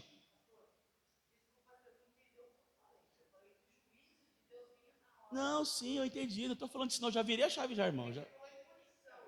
Não, a punição que eu estou dizendo aqui é o Deus corrigindo hoje a gente. Mas Deus está querendo livrar a gente é do castigo. O castigo é eterno. Não é momentâneo. É algo que vai ser para sempre. E aí o que está acontecendo? Nós estamos hoje valorizando o de hoje, mas desprezando o eterno. Então por que eu me dedico tanto às coisas aqui? Porque é o aqui e agora. Eu estou me esquecendo da eternidade.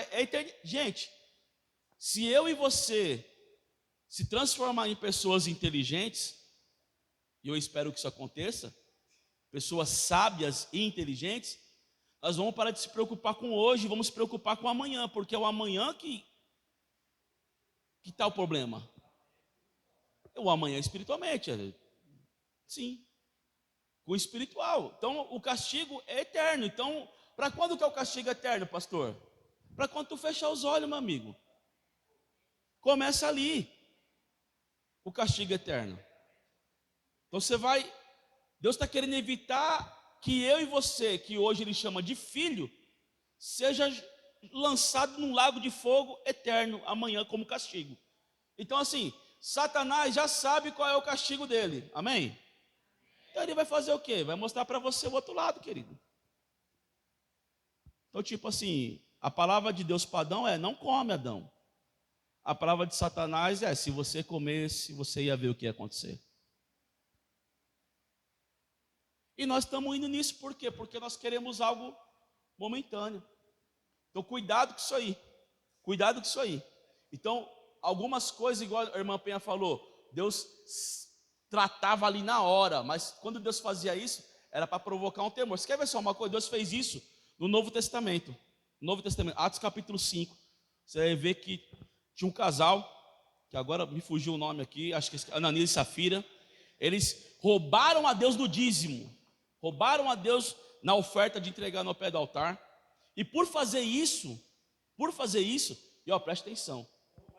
Deixa eu colocar um pingo nisso aqui, porque muita gente passa por cima disso e ignora. Muita gente passa por cima disso e ignora. Eles foram para o altar, só não levaram o certo. Ok? Eles foram lá para o altar, tinha dinheiro no envelope, vamos falar assim na linguagem de hoje, tinha dinheiro no envelope de dízimo, mas eles estavam roubando a Deus no secreto. Então, tipo, um exemplo, vendeu a casa por 10 mil, mas leva 5 mil e fala que foi por 5. O que Pedro quis dizer ali foi o seguinte: tu mente para mim, mas para Deus tu não mente, então por causa disso tu vai morrer. Quando aquilo acontece em Atos 5, não é porque Deus matou a pessoa porque ela dizimou errado. O que Deus queria fazer ali era o quê? Trazer temor na igreja. Você já imaginou? Tu vem para cá, o gasofilaço, aí está aqui o pastor Tiago. Vamos colocar o Tiago, né? Porque ele é o mais bravo aqui, né? Então, Tiago.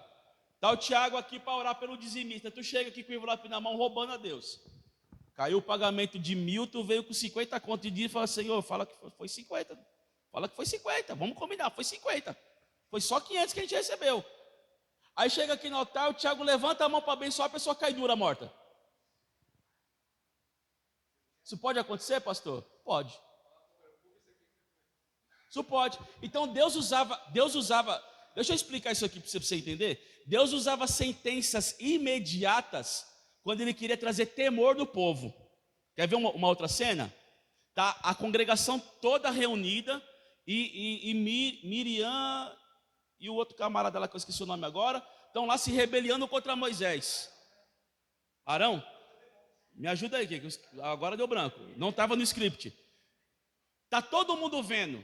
A notícia já está correndo. Estão tentando se levantar contra Moisés. O que Deus faz? Já manda uma lepra na hora, assim, ó. A nuvem subiu, a lepra apareceu. O que aconteceu? É porque ela está tentando se levantar contra o homem de Deus, tentando provocar rebelião. Usar, que tem, foi coitado, ali foi coitado, né? Na nossa linguagem, foi coitado. Foi querer ajudar para a arca não cair no chão, por colocar a mão para não deixar cair no chão, caiu morto, morreu. Quem viu isso? Todo mundo viu. O que Deus estava querendo provar? Eu quero trazer temor na igreja. Então tem situações que acontecem na nossa vida, na nossa casa, na nossa igreja, na nossa vizinhança. Quando acontece, não é que Deus ele é terrível, que Deus ele é um exterminador do futuro, não é nada disso. É que Deus está querendo trazer de volta uma coisinha chamada temor. Então o que acontece? A Bíblia não fala que o temor do Senhor é o princípio da sabedoria? Então esse é o ponto. Então quando eu e você entende isso, eu preciso então andar pelo temor. Então o que é o temor? Preciso andar certo, andar correto, fugir da aparência do mal, fazer aquilo que a Bíblia ensina, correr das coisas erradas, para poder andar do jeito que Deus quer que eu ande. Fazendo assim, a gente vai ser achado justo e a gente vai andar com Deus também. Gente, deixa eu fazer o último com você aqui, o 3. Exigências para um obreiro aprovado, né? Está lá em 2 Timóteo capítulo 2, versículo 15, vai falar o seguinte: procura te apresentar como obreiro aprovado, que não tem de que se envergonhar e que maneje bem a palavra da verdade. Paulo instruiu Timóteo em relação ao seu ministério. Ele deveria ser aprovado por Deus e para isso teria que manejar bem a palavra. Isso fala de estudo sistemático e diligência. O bom obreiro é alguém que se dedica intensamente à meditação bíblica e busca conhecer profundamente a palavra de Deus. Aqueles que desprezam esse princípio e se tornam negligentes acabam caindo em vergonhas e sendo rejeitados. Aqui está Oséias 4:6, que já vai falar, né? Conheça e prossiga em conhecer o Senhor. Então, o bom obreiro é o camarada que conhece a Bíblia, irmão. Então, você quer ver só uma coisa? Deveria ser extremamente impossibilitado da pessoa ser obreiro na igreja sem passar por um crivo bíblico. Mas o que acontece hoje, muitas pessoas são levadas a ser obreiro na igreja por necessidade da igreja. Agora você quer ver só, estava tendo uma necessidade em Atos 6. E aí os apóstolos se reuniram, falaram, não dá para a gente parar aqui e deixar de pregar a palavra, alguém tem que cuidar da mesa da viúva, alguém tem que cuidar da mesa dos órfãos. Vamos fazer o seguinte, vamos selecionar então homens, vamos colocar aqui os primeiros diáconos. Só que tinha um requisito. Qual que era? Ser cheio do Espírito Santo. Tinha que ter bom testemunho. Tinha que conhecer a palavra de Deus. Não tem como ter bom testemunho se não conhece a palavra. Oi? Marido de uma única mulher. Você vê que é tudo princípio bíblico. Não tem como correr disso aí, né? E hoje a gente coloca pessoas para ser obreiros mediante aquilo que você vê, uma necessidade e tal.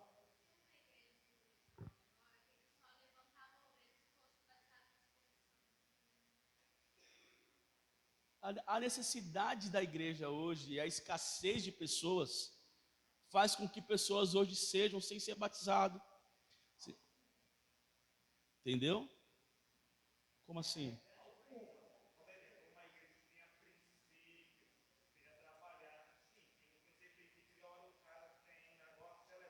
Ah, não, aí essa igreja está corrompida. Sim. Né, então. Não, sim, eu entendi. Aí vai, né? Aí vai. E aí é por causa disso que a gente vê tanto escândalo hoje em dia, né? É o pastor que traiu a esposa, é a esposa que traiu o pastor, e aí vai. É o obreiro que pegou a esposa do outro obreiro. E, cara, o que mais tem hoje em dia? É roubo aqui, é coisa ali. É tanta coisa acontecendo hoje que, né? Então, assim, você vê que hoje em dia as pessoas já não têm mais medo até do escândalo. E a Bíblia fala, ai, por aquele que vem o escândalo. Pois é.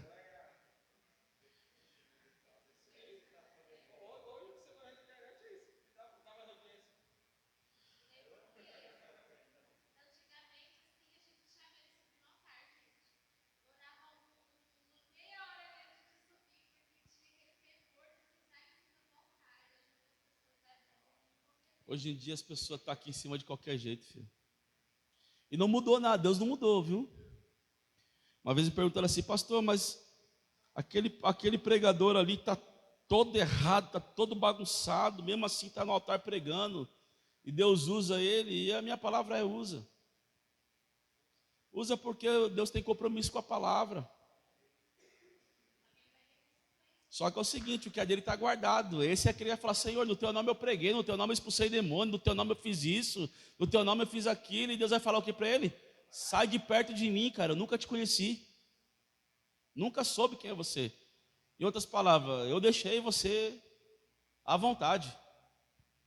Acabou. Você já fez o que eu precisava, você cumpriu um propósito lá. Já era. Então, a gente tem que tomar muito cuidado com isso, irmãos. Muito cuidado com isso. 4, a grande ferramenta de trabalho. Um líder na casa de Deus precisa manusear a palavra como seu principal instrumento de trabalho. Toda escritura é divinamente inspirada e apta para ensinar, para redarguir, para corrigir, para instruir em justiça, a fim de que o homem de Deus seja perfeito e perfeitamente habilitado para toda boa obra. Isso está em 2 Timóteo 3, 16, 17. Então, olha só a ferramenta que Deus colocou na nossa mão e a gente muitas vezes não usa. Nós não usamos, né? Falando de líder, falando de liderança, é um problema sério você ver líder hoje que não tem intimidade nenhuma com a Bíblia. Né? Você olhar para um novo convertido e você ver que ele ainda tropeçar em algumas coisas é normal. Agora você olhar para um novo convertido e ver que ele é mais crente do que um obreiro na igreja, do que um líder, é assustador. E eu falo para você uma coisa, irmãos, eu louvo a Deus aqui porque o que Deus tem me dado, o que Deus tem me passado, eu tenho feito questão de passar. E eu vou falar uma coisa para você assim, pessoal minha, eu amo a palavra de Deus, irmão. Se deixar, eu prego todo dia, prego toda hora e tem mensagem. Tem mensagem. Não é que o pastor não quer dar oportunidade, não é porque tem mensagem para pregar. E a Bíblia nos dá essa responsabilidade de ensinar. Ensinar o povo, ensinar as pessoas, ensinar os filhos espirituais. Tem muito pastor que está passando essa responsabilidade. Só vem pregador de fora na igreja. E Deus não é a favor disso. Deus não é a favor disso. Viu? Aqui dentro da igreja, graças a Deus, tem grandes pregadores. Tem muitos pregadores aqui. Não tem só um ou só dois, não. Tem vários. Mas a gente precisa entender o seguinte: o pastor ele tem a responsabilidade. Então, quando eu vou para a oração, qualquer que seja o dia que eu tenha a responsabilidade ou não, eu vou perguntar: e aí, Deus? É para mim pregar hoje ou o Senhor quer usar alguém? É a minha oração para Deus. Eu vou perguntar para Deus: Senhor, fala comigo. Eu prego, ou prego o Wilson, prega a Deise, prega a Penha, prega a Eliana. Quem que vai pregar hoje, Senhor? Me mostra o pregador de hoje, Jesus. É o Tiago? Sim. E por que disso? É a Deise, né? Domingo agora, né? É isso mesmo, Então assim, misericórdia lá. Gente, por que eu faço isso? Porque eu sei que se o papai falar, você prega, eu sei que ele vai me dar a mensagem. Então às vezes é agradável para uns, desagradável para outros. Mas é a mensagem, ponto final. A gente não pode ficar transferindo responsabilidade. Transfere responsabilidade quem não tem intimidade com a palavra. E graças a Deus, o seu pastor tem, querido. Graças a Deus por isso, né? Que ele cresça, que eu diminua. Então, a palavra ela vem para redarguir, ela vem para ensinar, ela vem para corrigir, ela vem para instruir e ela vem para ensinar. Então, são coisas aí que a Bíblia, não adianta. Toda vez que você abrir a Bíblia, se não for uma dessas coisas aqui, tem alguma coisa errada com essa leitura sua. Deve ser um livro apócrifo. Está entendendo? É sempre assim. Ou ela vai te ensinar, ou ela vai te redarguir, né? Redarguir é repreender, tá, irmão? Convencer. Né? Ela vai te redarguir, ela vai te corrigir, ou ela vai te instruir, né? Alguma coisa ela vai fazer. Agora, pegar você no colo, passar a mão no céu, fica assim não, o seu pastor está errado mesmo. Não vai ter não. Não, olha não, você é a menina dos olhos de Deus, ninguém pode tocar em você. Não é isso não. Lê direito lá, lê o texto e o contexto, que você vai ver que não está falando isso não. Viu? Cuidado porque, ai pastor, palavra dura do pastor Tiago, glória a Deus. Manda mais os Tiago bater na gente, Jesus, né? Porque se é aquilo que ele falou domingo, né? Ele falou domingo isso aqui. A palavra de Deus para alguns tem uns ouvidos que tá com comichão, só quer ouvir o que agrada. Então vai lá para a igreja dos coach lá, irmão. Eu duvido que um vai subir de lá. Porque tá correndo da verdade. E a verdade é essa aqui, ó. Vai bater, filho. Vai bater. Tem dia que vai vir com cinto, tem dia que vai vir com vara, e quando for o Tiago é caibro. Entendeu? Daquele que bate nem sai o negócio, né? Rebenta o cabra. É para quê? Para arrumar. Tem pessoa que tem que ajustar. Não está entrando no prumo, vai na paulada. Até pegar o prumo certo.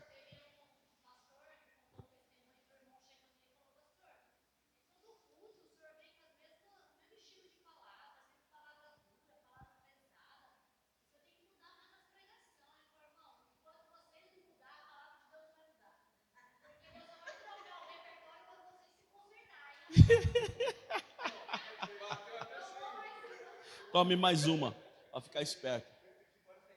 Pessoal, último slide para nós acabar, 9h25. Uma aula boa é essa sim, né? Que demora para acabar. Mas, na verdade, a gente começou tarde, né? A gente começou já era mais, quase 8 horas. Temor e zelo pela palavra de Deus. Eu não quero deixar passar esse slide, porque para mim eu acho que é um dos slides mais fortes da aula toda de hoje. Uma das maiores armas de Satanás contra a igreja é a heresia ou a falsa doutrina. Tá aqui as referências, eu não vou ler para mim não estender mais, mas eu queria comentar, explanar isso aqui rapidinho. Tá aqui as referências todinha para vocês, marca aí para vocês lerem depois. Mas o que mais tem derrubado a igreja cristã, principalmente as nossas igrejas, é a heresia e a falsa doutrina, que na verdade uma completa a outra, né? O que é heresia, pastor? É tudo aquilo que sai da Bíblia. Tudo aquilo que sai da Bíblia. O que é falsa doutrina? É uma doutrina ajustada para si, né? Então, vou repetir. Heresia é tudo aquilo que sai do teor bíblico. Falsa doutrina é toda a doutrina ajustada. Eu não vou falar isso que eu tô no YouTube, irmão. Não posso falar isso. Senão os caras vão me bloquear lá. Entendeu? Mas assim, eu vou ajustar a Bíblia para se encaixar no meu pecado. É eu ajustar a Bíblia para se encaixar no meu estilo de vida. Então, não é eu que mudo. É a palavra que é mudada para se adaptar a mim. Exato. Isso é uma falsa doutrina. Então, por que falsa doutrina? O que mais derruba as pessoas hoje é falsa doutrina. Então, você vai abrir o YouTube lá, você vai ver mensagens verdadeiras e você vai ver mensagens com falsa doutrina nela. Se eu não conheço a Bíblia, se eu não tenho intimidade com a Bíblia, eu vou cair nisso. Eu vou acreditar no que ele está falando. E eu vou falar uma coisa para você, irmãos. Não se assuste com o que eu vou dizer. Mas tem pessoas que chegam muitas vezes a ficar contra o próprio pastor que está ensinando ela todo dia, porque acreditou naquilo que ela ouviu no YouTube. Então o YouTube ele é uma benção até certo ponto. Daquele ponto para frente, o YouTube é uma miséria. E eu falo para vocês de coisas que me mandam, pessoas me chamam, me perguntam. Tem pessoa que faz questão de copiar o link e enviar no meu WhatsApp para pastor, me fala sobre isso. E aí você tem que pegar e ensinar. Gente, isso não é uma pessoa, aqui da igreja mesmo, não é uma só, várias pessoas. Porque fica com a dúvida.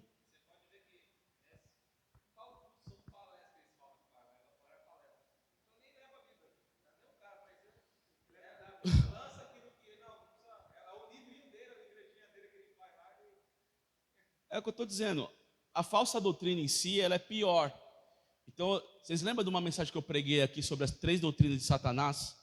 Preguei no domingo à noite isso aqui. Eu falei sobre a doutrina de Balaão, a doutrina dos Nicolaítas e a doutrina de Jezabélica. O problema da doutrina é que você não expulsa a doutrina. Entendeu? Porque doutrina é o quê? Doutrina é ensinamento. Então, por exemplo, eu vou falar uma coisa para você, irmão. Pelo amor de Deus, não me leve a mal, tá? Não me leve a mal, também não estou falando mal e não estou assim reclamando. Mas para mim é muito mais difícil eu ensinar uma pessoa que veio de outro ministério do que eu ensinar uma pessoa que acabou de aceitar Jesus. Acabou de se converter. A que acabou de aceitar Jesus, ela está com a mente aberta para receber, para aprender. Então fica fácil eu ensinar. Eu falo para vocês, por exemplo, eu estou dando aula de integração toda quinta-feira para a galera que a gente vai apresentar na próxima Santa Ceia como membro da igreja. E nessas aulas o pessoal está assim, nossa pastor, que interessante e tal. Aqui eu estou aqui 1h30 já ensinando e tem gente assim, ó.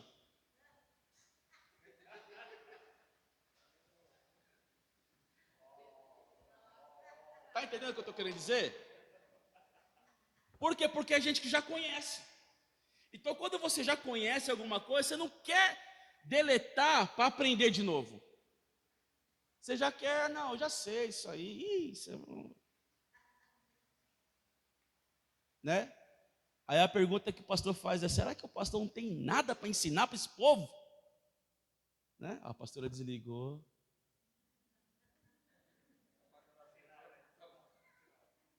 Então, falsa doutrina, ela é, para mim, a heresia, você ainda derruba ela. A falsa doutrina dá mais trabalho, porque é algo que já foi ensinado. Então, a pessoa ela chega aqui dizendo assim: não, eu não preciso jejuar porque Jesus já jejuou. Eu não preciso orar porque Jesus já orou. Não preciso consagrar porque Jesus já consagrou. Então, não preciso fazer nada. O que preciso fazer? Só existir. Está salvo já. Ele já morreu, eu estou salvo, acabou. Isso é o quê, pastor? Isso é uma falsa doutrina. Tem que orar, jejuar, buscar em todo tempo. Paulo mesmo cansa de falar: gente, ora em todo tempo, né? Medita de dia, de noite. Então, ou seja, as pessoas não querem ter esse trabalho mais. Então, a falsa doutrina é aquela que se adapta a você. Então, tipo assim, eu vou chegar numa igreja onde o pastor fala assim: cara, não precisa mudar não, seja você mesmo, continua desse jeito que você está, Jesus te ama do jeito que você é, e está tudo bem. Não, pastor, mas eu quero fazer uma tatuagem. Fica à vontade, Jesus aceita tatuado também. Não, mas pastor, eu estou querendo colocar um piercing na língua. Pode pôr, Jesus também quer um piercing na sua língua, né? Não, pastor, eu estou com uma vontade de fazer um rombo na orelha aqui para colocar uma argola. Pode fazer, porque Jesus gosta disso. Jesus quer que você destrua mesmo o templo do Espírito Santo. É isso.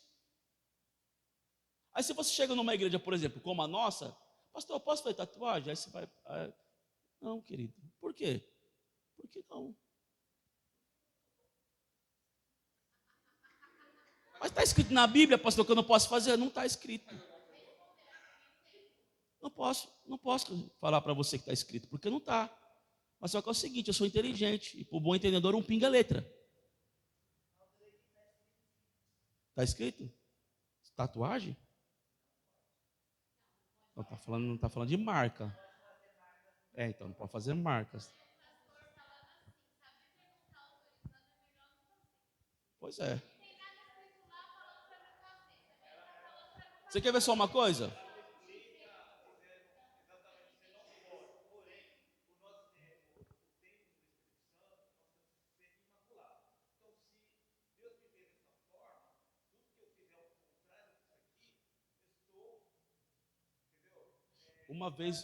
Uma vez eu ouvi uma tese, eu achei super interessante, mas não tem como ter uma base bíblica para isso. Mas a tese que eu ouvi foi que o Senhor falou: não permita marcas no corpo, nesse versículo. Por quê? Porque antigamente os escravos eles eram marcados. Então era com ferro, então eles recebiam uma marca no corpo com ferro. Então o Senhor falava assim: vocês são livres hoje, então vocês não precisam ser marcados. Eu ouvi essa tese e achei super interessante, mas não tem uma base bíblica para dizer assim: ó, você não pode fazer tatuagem por causa disso. O que eu entendo é o seguinte: a Bíblia não fala tatuagem. A Bíblia fala sobre marcas, ok. Marcas pode ser qualquer coisa, até marca de chibatada. Aquela surra que você levou da sua mãe lá atrás, qual a marca? Se a gente for levar em conta, as irmãs que é vaidosa, que quer fazer aquela tatuagem na sobrancelha porque caiu os pelos tudo, tanto que arrancou, né? Tanto que arrancou, caiu os pelos tudo, agora resolveu fazer lá. Aí fez lá, como é que é o nome daquela que não sai nunca mais? Micropigmentação. Micropigmentação é tatuagem, querido. Conta para ninguém não. É tatuagem. Então já tatuou, está em pecado, já era, acabou. Entendeu? Se fosse olhar por isso, então. Agora, Deus aceita o tatuado? Aceita, querido. Quem não aceita sou eu. É ou não é verdade? É ou não é verdade? Não é nós que temos essa decisão? Não, no meu corpo não tem. No meu corpo não tem. E mesmo que eu tivesse um corpo esbelto para mostrar, eu não ia fazer. Eu aprendi com o Cristiano Ronaldo. Cristiano Ronaldo me ensinou uma tese magnífica. Perguntaram para ele assim: Cristiano Ronaldo, Messi tem tatuagem, Neymar tem tatuagem, os grandes homens do futebol têm tatuagem. Por que você não tem? Ele parou e falou assim: você já viu Ferrari com adesivo? A resposta do Cristiano Ronaldo foi assim: eu sou uma Ferrari, cara.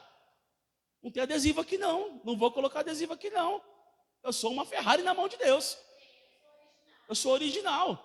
Então, queridos, tem coisa que a Bíblia não precisa falar. Tem coisas que para o pastor Rogério a Bíblia não precisa falar. Ela é clara. Ela é clara. Então por que eu vou procurar uma doutrina que eu vou me adaptar a ela. Não, cara, é eu que ela vai se adaptar a mim. Não, sou eu que tenho que me adaptar à doutrina do céu. A doutrina do céu é uma só. Amarás o Senhor teu Deus sobre todas as coisas. Amarás o teu próximo como a ti mesmo. Ande com Deus, seja justo, seja verdadeiro. Fuja do pecado, fuja da maldade, fuja dos olhos altivos. Seja uma pessoa autêntica na presença de Deus. Acabou, meu. Vive sua vida.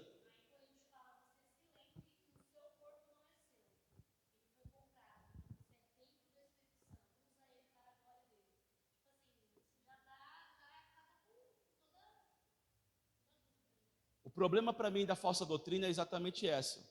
Principalmente quando você congrega numa igreja e você sai para procurar palavras em outros lugares.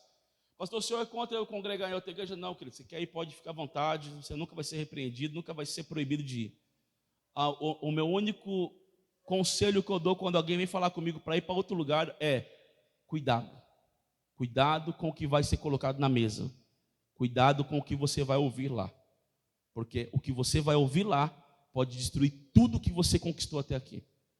Então, estar na presença de Deus, andar pela palavra de Deus, participar de cultos como esse aqui, que para mim, eu volto a dizer, para mim o culto de quarta-feira hoje, culto de ensino, para mim é o melhor culto que crente nenhum deveria faltar. Porque é nesse culto que você vai aprender, é nesse culto que você vai conhecer, é nesse culto que você vai se aprofundar em algo a mais com Deus. O culto de domingo é prazeroso, é glorioso, é maravilhoso, é um culto onde desce unção, desce poder, Deus brada, o louvor desce, acontece tudo, mas é no dia que você senta para aprender, que você sai daqui dizendo assim: opa, peraí, isso aqui é falsa doutrina, não é isso que eu aprendi com o meu pastor, não. A falsa doutrina foi o que derrubou as igrejas, e a falsa doutrina é o que continua derrubando as igrejas hoje em dia. Então tem muito crente hoje que está na maldição, está na miséria, está todo arrebentado, porque aprendeu na falsa doutrina e anda pela falsa doutrina.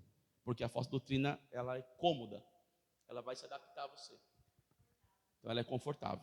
Agora, quando você chegar para a Bíblia e ver que ela não se adapta a você, mas é